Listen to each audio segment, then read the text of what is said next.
네, 에베소서 6장 1절에서 18절 본문이 길므로 7절까지 봉독해 드렸습니다. 오늘 제목을 그리스도인의 생활 태도라고 한번 정해봤습니다.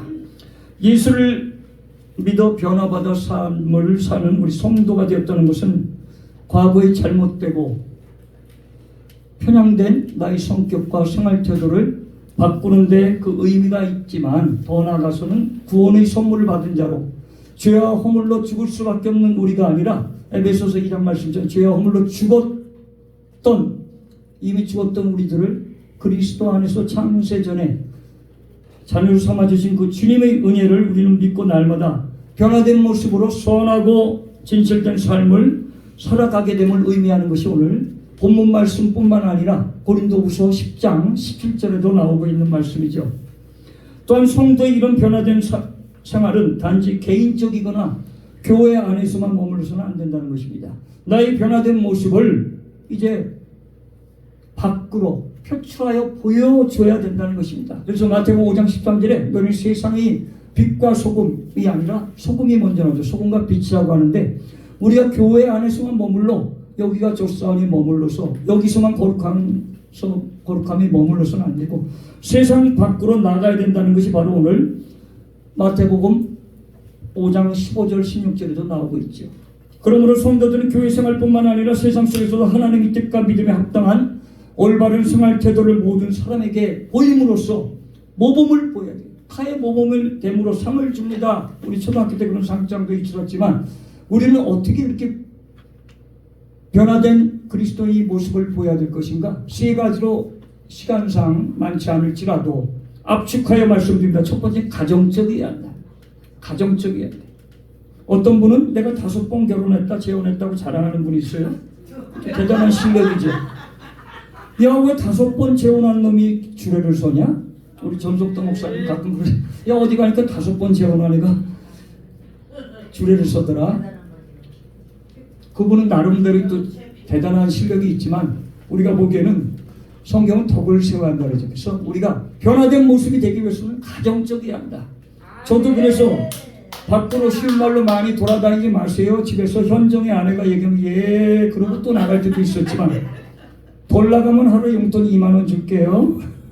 그럼 주일도 안 나가면 용돈 40만 원 받겠죠. 따로 한 20일 안 나가고 주일 평일 교회 위주로 있는다면, 그럼에도 우리는 주의 일과 나의 일과 가정 일과 사회 일과 내 본분의 일을 잘 감당하여 우선순위를 어디에 두어야 되느냐를 생각해야 될 줄 믿습니다. 성도들 중에서 교회 봉사하는 일로 너무나 교회 많이 모여, 큰데 중소교회 이상을 얘기하는 거죠. 교회 많이 모여서 거기에만 얽매이다 보면 가정에 소홀할 때가 있어요. 그게 대부분 우리 여자분들이라고 말씀할 수 있지만, 하나님께서는 창세기 2장 24절에 가정을 세우셨습니다. 하나님께서 세우신 것이며 삶의 가장 기본이 되는 것이 가정이라는 거예요. 우리가 가정을 잘 지켜요. 저도 한때 방탕함에 빠져있던 30대 말 40대 초가 있었죠. 그래서 제가 대형교회에서 안수 집사를 40대 초에 하면 10명의 안수 집사를 직분을 받았으니까 작은 교회는 아니죠. 그렇게 받고 제가 이제 더욱 변화돼요. 서리 집사 때 겉으로만 포장만 새벽 예배까지 드리고 각종 행사, 옛날 문학의 밤 학생들 있으면 뭐 장의자 단의자 그날 아주 밤까지 하고 운전하고 수련회는 다 가서 여름 휴가를 즐겨본 적이 없고 그렇게 지내왔지만, 그래도 내 안에 진실된 믿음을 감당하지 못할 때, 하나님 나에게 또 방탕함이 있을 때 제가 이래서는 안 되겠다. 집사 안수를 받고 제가 이제 결심하여 가장이 변해야 가정이 변한다. 제가 남자가 가장이라고 할 때 가장이 변해야 가정이 변한다는 모토 아래 제가 제 말을 전해도 되지만 말씀에 더 깊이 깨닫기 위해서 웨스트민스터 신대원의 공부회를 갔지요. 그리하여 제가 짧지 않지만 20년이 좀 안 돼가지만 안수받은 지 향해 가고 있습니다. 오늘도 자기 가족을 돌아보지 아니하면 믿음을 배반한 자라고 디모데전서 5장 8절에 나와요. 오빠 변하지 마. 디모데전서 5장 8절. 디모데전서 6장 10절에는 아까 돈을 사랑하는 것이 일만하게 뿌리라고 나오죠. 나중에 자기가 거기에 찔림받았다고 나오죠. 디모데전서 5장 8절에는 가정을 돌아보지 않는 자는 믿지 않는 이마다 보다도 못한 자, 배반한 자라고 말씀하고 있습니다. 성도들은 불신자보다도 더욱 주 안에서 부모를 공경해야 하며 자녀를 믿음으로 잘 양육하고 부부간에 서로 이해하고 감싸주는 가정적인 생활태도를 가져야 한다는 것입니다. 그렇지 못했다면 우리는 오늘 변하는 오후 거룩한 시간 되기를 소망합니다. 1년이 7,800몇 시간이라고 제가 말씀드리죠. 그럼 5월이 오늘 벌써 다 지나가면 한 4,000여 시간밖에 남지 않았습니다. 우리가 이 생활 속에 날마다 가정 중심으로 하나님의 나라이며 주 안에서 사랑이 시작되는 이 가정을 소홀히 해서는 안 된다는 거예요. 두 번째는 사회적이어야 된다는 거예요.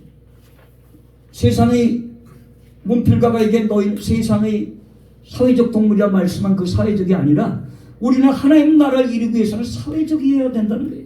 성도들이 궁극적인 소망은 마지막 심판 때의 영광을 얻는 겁니다. 의의 면류관 디모데 전서 4장 7, 8절 영광의 면류관 생명의 면류관 야고보서 1장 12절 계시록 2장 10절 베드로전서 5장 4절 영광의 면류관 등으로 목자장이 나타난 그날에 우리는 면류관을 받기 위함이요 이 자리에 있는 것인 줄 믿습니다. 그렇다면 성도들의 삶은 결코 세상과 무관할 수 없으며 세상과 등져서도 안 되며 세상 안에서 소금과 빛의 역할을 감당한다 된다는 거예요. 깨와 소금이 만나면 깨소금이라고 그래요. 깨와 설탕이 만나면 깨설탕, 단깨, 깨다름이에요. 깨다름. 깨와 설탕이 만나면 깨다름. 오늘도 저와 여러분 속에는 말씀으로 깨달음이 있어야 될 줄 믿습니다. 내일 일 너희가 알지 못한도다 너희 생명이 무엇이냐 잠시 보이다가 없어지는 안개니라. 야고보서 4장 14절에 때가 악하니라 세월을 아끼라. 에베소서 5장 16절에 말씀하고 있지.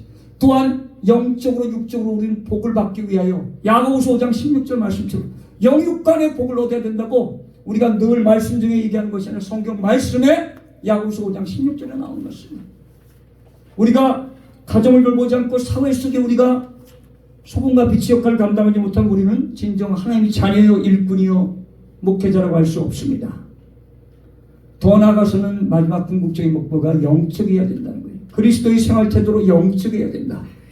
자, 여기 제가 늘 가끔 말씀드리죠. 100명이 조금 안 되는 것 같아요. 크게 뭐 외쳐봅니다. 영적이어야 한다. 네, 70명 소리밖에 안 돼요. 영적이어야 한다. 그러나 성도들이 이 세상에서도 누구보다도 더 가정적이고 사회적으로 성실히 살아갈 수 있는 그런 것은 우리 자신의 노력만 가지고는 안 돼요. 성령의 이끌림을 받아야 돼요. 그래서 로마서 8장 26절에 우리가 마땅히 기도할 바를 모르고 있을 때 성령님이 우리를 위하여 간구한다고 말씀하고 있지. 로팔 26 로마서 8장 26 우리가 마땅히 빌 바를 몰라. 빌긴 빌어야 되고 순서도 많이 여러 가지 기도할 제목이 있지만 하나님이 그걸 낱낱이 순서까지도 정해 주시며 나의 주변부터 멀리서부터 오다가 내 기도까지 나의 가정까지 하루에 300명, 500명, 1000명 이름을 부를 수 있는 분은 행복한 분입니다. 그분 외에 많은 기도를 못해도 그분 이름을 부를 때 머릿속에는 내가 그분의 사정이 훑어간다는 것입니다. 오늘부터 저도 다시 한번 노력해 보겠습니다. 숫자 연연할 필요는 없지만 300명, 500명, 700명 나의 이름에 이름이라도 쭉 써놓고 옆에 제목 기도가 한 가지라도 있다면 적어서 코팅판을 만들어가지고 작게 만들어 책받침처럼 작게 만들어서 한 3-4장에서 고리 단어 고리장이 있죠. 우리 어렸을 때 청년 때 쓰던 학생 때 만들어서 기도의 제목을 갖길 바랍니다. 우리가 하나님 오시는 그날 주 예수여 속해 오시옵소서. 마라나타 주 예수여 속해 오시옵소서. 여러분이 육신이 깨어 열심히 살아가는 동안일지라도 베드로전서 5장 7절 이하에는 너희 염려를 다 주께 맡겨버려라. 염려는 주님의 것이니 너희를 돌보시겠다 권고하시겠다고 말씀하고 있죠. 대저 마귀는 우는 사자같이 삼킬자를 찾아 다니고 있습니다. 지금 누가 졸고 있나? 한쪽 눈만 졸고 계신 분인데 두 눈 다 졸고 계신 분은 없네요. 두 눈 다 졸고 계신 분이 없어요. 마귀는 사자와 같이 용맹스럽게 뱀과 같이 간교하게 우리를 늘 넘어뜨리려고 엄습해오고 있습니다. 그러나 하나님께서는 우리를 견고하고 강하고 구스되게 세워주시며 온전케 세우리라 라고 베드로전서 5장 10절 11절에 나오고 세세 무음토록 너희와 함께 하겠다고 말씀하고 있습니다.